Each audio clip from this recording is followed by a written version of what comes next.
O exciting mga kapuso, si Julian San Jose kag Stel sa SB19 ang bahala sa inyong playlist this July. Bangod, may upcoming concert sila together. May detalye si Cesar Dale. Julian Stel collaboration is real.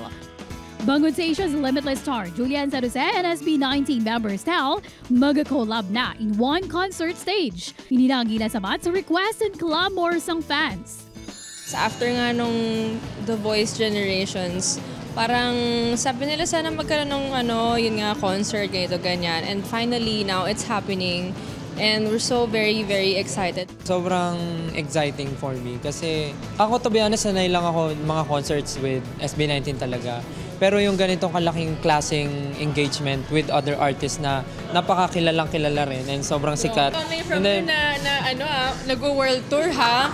Ang Julian Stel, ang ating tinig concert is finally happening on July 27 and 28 sa New Frontier Theater. Hini ang collab man sang GMA Synergy, GMA Entertainment Group, kag 1Z Entertainment, directed by Paolo Valenciano. That's why ang ating tinig kasi ipapakita namin ni Stel yung iba't ibang klaseng range na makikita niyo dito sa concert. So first, yung range ng mga boses namin, yung range namin together, and yung range ng OPMs. Very hands-on sa Julian Stel sa pagpreparar sa concert, ilabi na sa ilang repertoire. Gusto namin yung mapapakita talaga namin is something na alam naming strength namin. But wala naman ding masama mag-try kami ng something new. Sa pictorial naman, makita nga enjoy na with each other's company ang The Voice Kids Philippines coaches na captured sang celebrity photographer nga si Shira Luna. Gani magluwas sa Voice, sigurado nga masaksihan sa fans ang kulitan sa ila concert.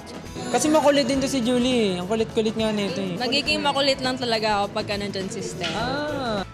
Mga kapuso, pwede na nga mabakal ang ticket sa concert starting June 15, 12 p.m. sa Ticketnet outlets nationwide or online sa ticketnet.com.ph. Thess or Dallas, 1 Western Visayas.